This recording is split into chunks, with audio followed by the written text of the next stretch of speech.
Hey everyone, and welcome to this deep dive. Today we're looking into something that I bet most of you have thought about at least once. Oh, yeah, How digital content, and especially pornography, really affects our brains and our relationships. yeah, It's a topic that people have really strong opinions on, I do. so I think it's the perfect topic for a deep dive.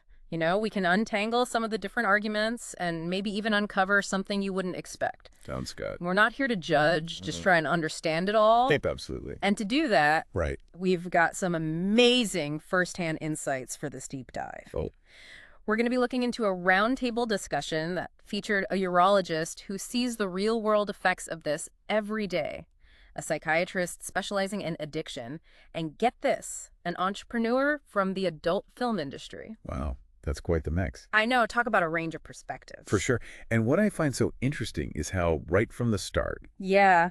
they all agree that pornography isn't inherently good or bad. Okay. It's more like a tool. Right. And like with any tool, you can use it in ways that are helpful or healthy, Right. but you can misuse it too. And that's where the problems start to pop up. So let's unpack this idea that porn can actually be empowering, I think- especially for women. Yeah. Erica Lust, who was the adult film entrepreneur on the roundtable, Right. she's a big advocate for this view.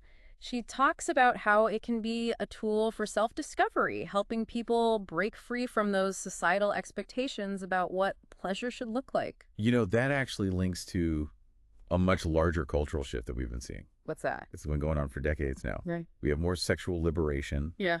People are more open to talking about female pleasure and pushing back against this idea that women's sexuality should be controlled or suppressed. Right. And even Dr. Rena Malik, the urologist, Yeah. she brings up these studies that show that couples who use pornography together Yeah. sometimes report having more satisfying sex lives. Really? Not only that women who explore pornography on their own often experience greater sexual fulfillment. Mm-hmm. Huh.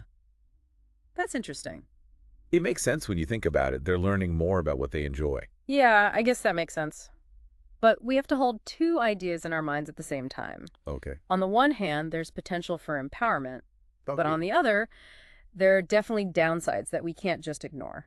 Okay. Even people who are pro-porn acknowledge that there are risks. So what kind of risks are we talking about? Well, one of the big ones is developing unrealistic expectations. Okay. Expectations about things like body image Right. and sexual performance. Yeah. And that can be really damaging. Especially in a world where we're constantly bombarded with these like super idealized images. You got it. Yeah, It's like the more you see that type of stuff, the harder it is to be satisfied with what's real. Your brain starts thinking it should be like this, Exactly. even if this isn't realistic or even healthy. Right. And this is where we get into the addiction question Yeah. and how porn might actually be changing our brains. On a physical level. Mm-hmm. Have you ever heard someone say that porn rewires your brain? Oh, yeah, definitely. Dr. Kate, the psychiatrist on the roundtable. Yeah. She breaks down whether that's actually true Okay. and what's happening neurologically, especially for younger viewers. Okay, so walk me through this whole rewiring thing. Is that an actual thing? Okay, so it all comes down to dopamine. Okay. You know, that neurotransmitter that's all about motivation and reward. Yeah. Think of it this way. You get a hit of dopamine when you do something enjoyable, Uh-huh. like eating a delicious meal or hanging out with friends. Right. That dopamine reinforces that behavior and makes you want to do it again. Makes sense. So where does porn fit into all of this? The thing is with excessive porn consumption, Yeah. you're getting these repeated, Okay. intense surges of dopamine. Mm. And over time, Yeah. Dr. Kate warns that this can actually change those dopamine pathways in your brain, Oh, wow. making it harder to find that same level of excitement and pleasure Okay. in real life experiences. So it's like your brain gets used to a certain level of stimulation, Yeah. and then anything less just doesn't do it anymore. Exactly. It's like those websites and apps are hacking our brains. Yeah, yeah. They make us crave that next video or image, Yeah. like it's food or water. It's powerful stuff. Wow. What do you think about that? Yeah. Is that really how powerful it can be? Well, Dr. Malik, the urologist, Yeah. she shared some pretty eye-opening observations from her practice. Oh, really? And they seem to back that up. What were they? She's seeing patients who've gotten so used to the super specific and often extreme stimuli in porn Okay. that they actually have trouble getting aroused or achieving satisfaction Oh. with a real-life partner. So their brains really are getting used to a level of intensity Right. that just isn't realistic in a normal relationship. Yeah. It's like their brains are saying this isn't enough Uh, because they've been conditioned to expect something way more extreme. yeah.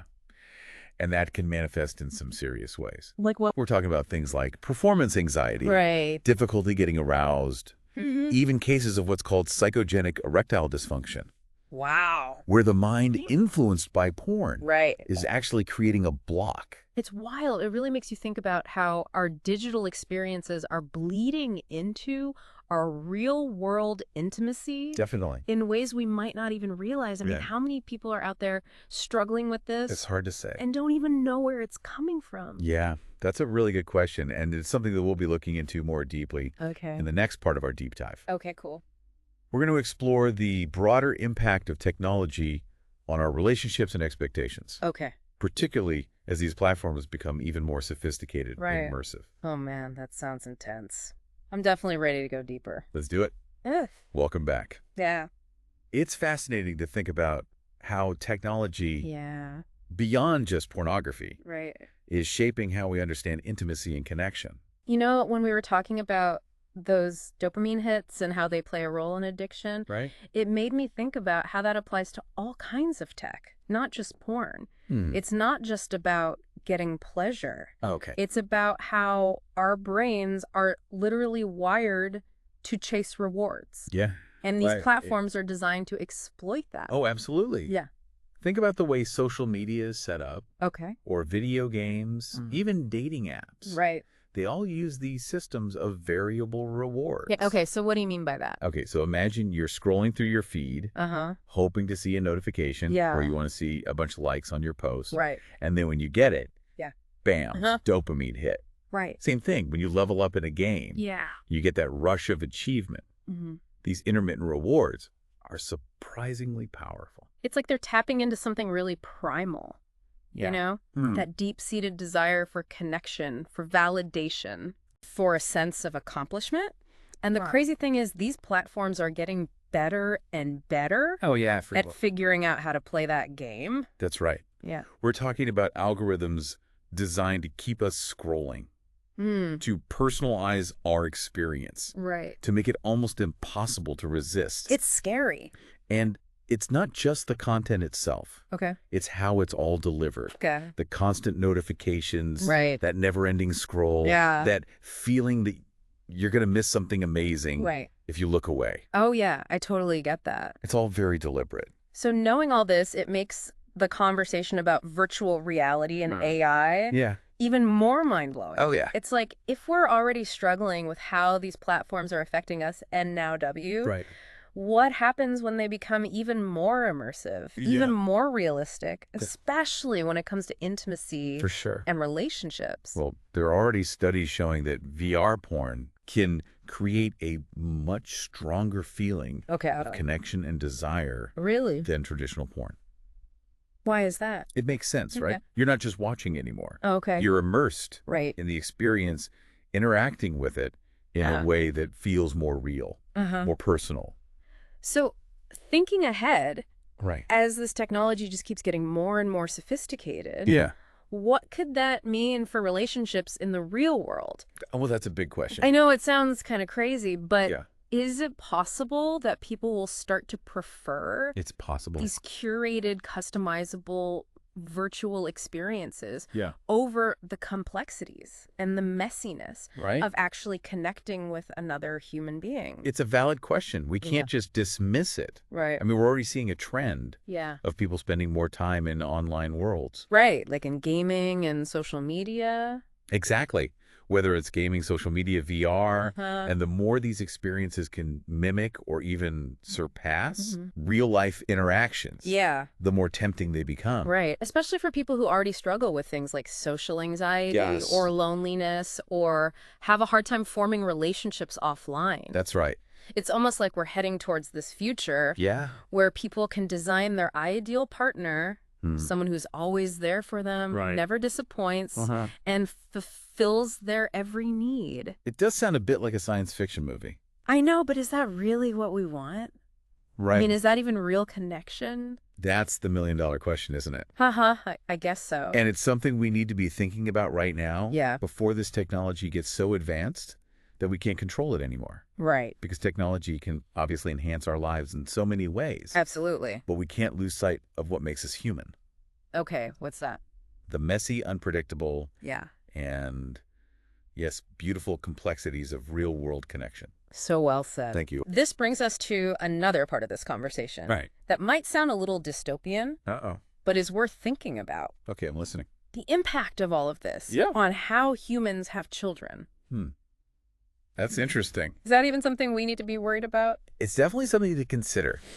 If we have access to these incredibly immersive, personalized virtual experiences, Okay. experiences that can satisfy our deepest desires Yeah. and needs, Right. what happens to the drive to reproduce, Right. to form families, Yeah. to raise children? It's not that technology will eliminate those desires, Right. but it could potentially change them. Yes, it could shift our priorities. It makes you wonder if people will start to question Yeah. whether those traditional paths to fulfillment are still necessary Right? or even desirable.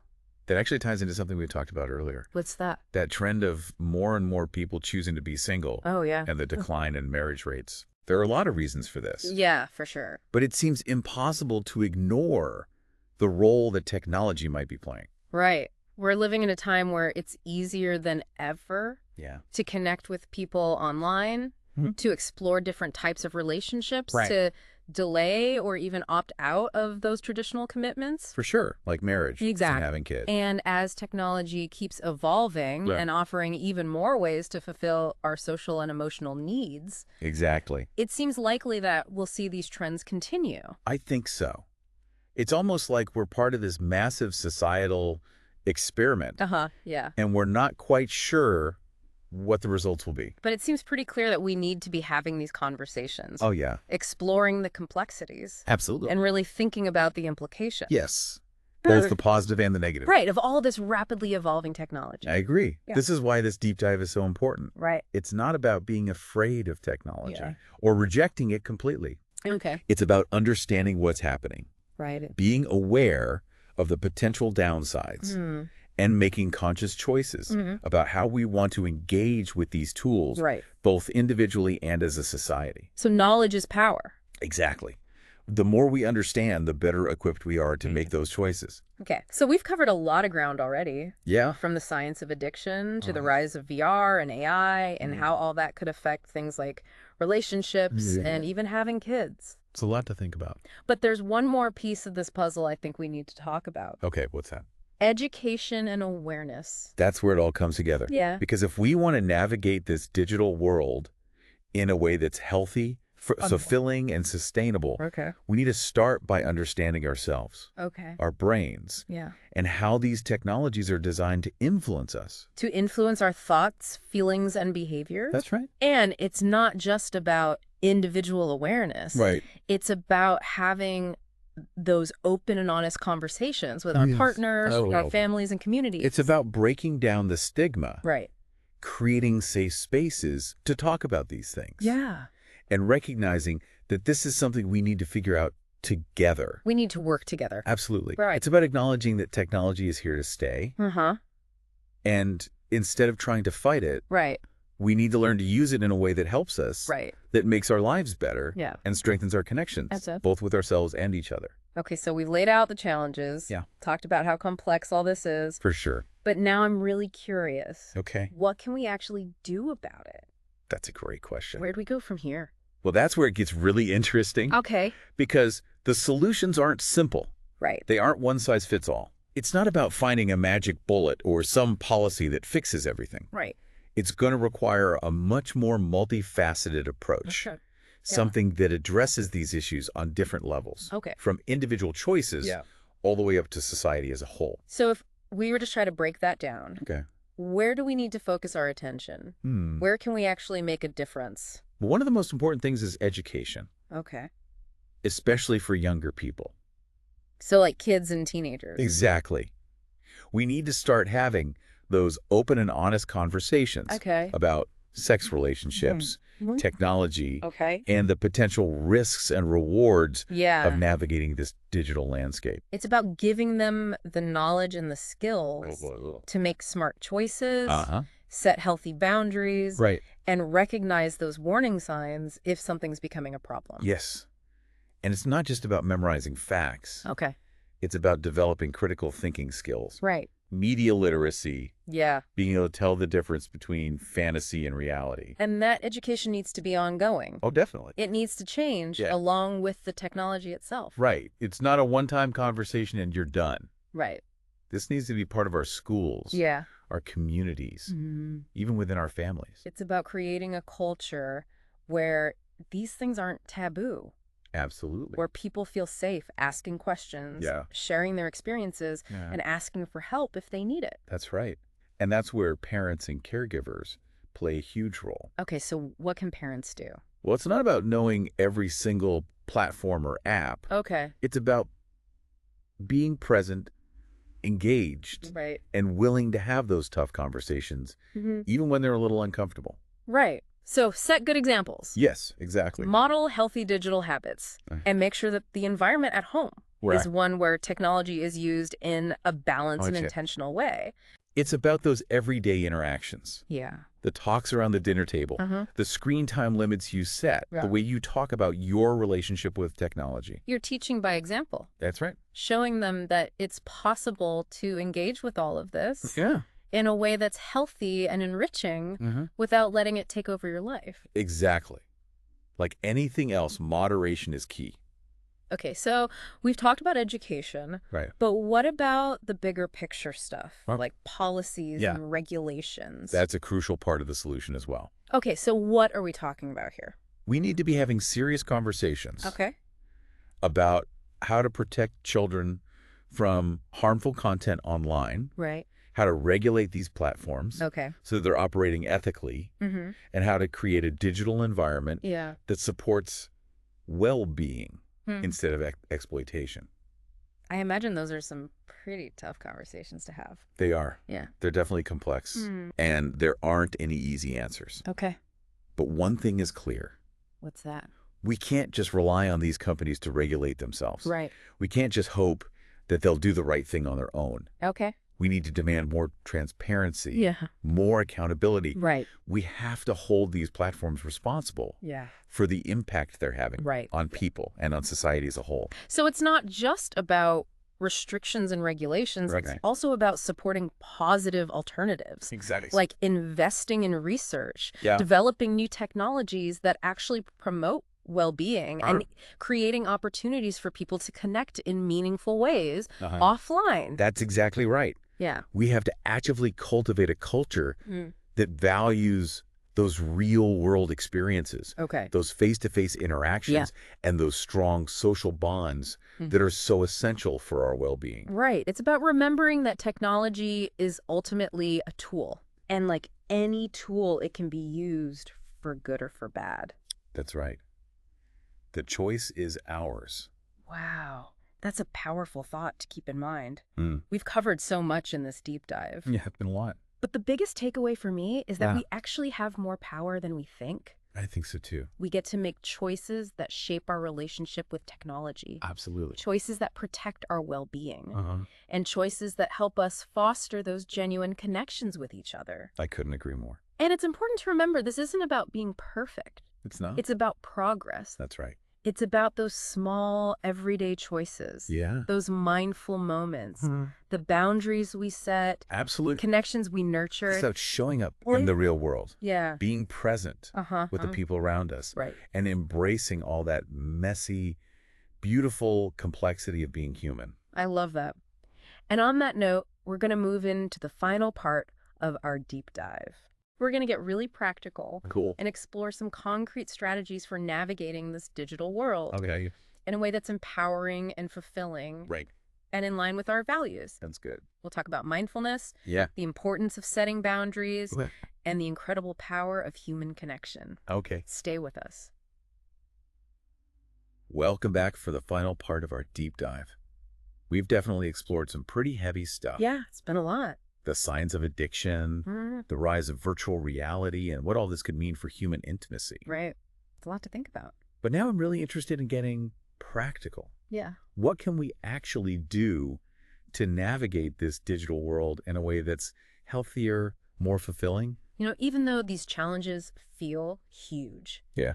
there's so much power in individual action. Mm-hmm. It's not about waiting for some big societal shift. Okay. It's about the choices we make every single day, Okay. the habits we build, Right. how we choose to interact with technology. One thing I keep hearing about is mindfulness. Yeah, It seems like a bit of a buzzword these days. it does. But how does it actually apply to our digital lives? How do we actually do mindfulness when it comes to all this tech? Mindfulness is really about cultivating awareness. Okay. It's about paying attention to what's happening in the present moment without judging ourselves. Okay. And when we bring that awareness to our digital habits, it can completely change our relationship with technology. Okay, I get the idea in theory, but can you give me an example? Like, how does that actually play out in real life? Sure. Imagine you're scrolling through social media Yeah. and you start to feel that familiar twinge of envy, Right. or you're comparing yourself to others Mhm. and you just feel kind of bad about yourself. Yeah, definitely. Taking a mindful approach would be to pause, Okay. notice those feelings, Right. and get curious about them. Okay. Ask yourself, why am I feeling this way? What need am I trying to meet right now? Is being on this platform actually serving me, or is it draining my energy? So it's like hitting the pause button on autopilot Exactly. and actually making a choice about how we spend our time and energy. That's right. And that awareness is Mhm. the first step towards making a change. Mm. It's a recognizing those patterns, Hmm. noticing what triggers us, Yeah. seeing how these platforms are designed to hook us. Right. And then once we see all that clearly, Okay. we can make more conscious choices about how we engage. Mindfulness is about awareness, Yeah. but it also feels like boundaries are a huge part of this. Oh, absolutely. Yeah. Boundaries are crucial for any healthy relationship. Okay. And that includes our relationship with technology. It's about setting limits, Right. making space for the things that really matter, Okay. and protecting our time, energy, and attention. Just thinking about it now, Yeah. all those notifications we get bombarded with all day long, it's like they're Oh. designed to keep us addicted, Exactly. to keep pulling us back in. You're right. So a simple boundary could be turning off all those non-essential notifications. Or maybe you designate certain times of the day as tech-free zones. Like no phones at the dinner table. Exactly. Or an hour before bed. Hmm. Maybe you even create a physical boundary, Okay. like leaving your phone in another room while you're working Right. or spending time with loved ones. So it's about taking back control. Absolutely. We get to decide how and when we engage with technology instead of letting it run the show. That's right. And it's not about deprivation Okay. or becoming some kind of tech hermit. Right. It's about finding that sweet spot, that balance, Yeah. where technology is truly serving us Right. rather than the other way around. This has been such an insightful conversation. Thanks. And I feel like we've covered so much ground. The science, the challenges, the solutions. But the biggest takeaway for me is this. What's that? We have way more power than we realize. Mm, We can make choices that shape how we relate to technology, absolutely. choices that protect our well-being, and choices that allow us to really connect with other human beings. I couldn't agree more. And remember, it's not about being perfect. Right. It's about progress. It's about those small, everyday choices, Yeah. those mindful moments, the boundaries we set, the connections we nurture. It's about being present in the real world Right. with the people around us Yeah. and embracing all that messy, beautiful complexity of what it means to be human. Beautifully said. And on that note, we'll leave you with this final thought. What one small step can you take today to create a healthier relationship with technology? That's a good question. It could be as simple as turning off a few notifications, scheduling some tech-free time, or reaching out to a friend for a real-life conversation. The choice is yours. Thanks for joining us on this deep dive. Remember, we're all figuring this out together.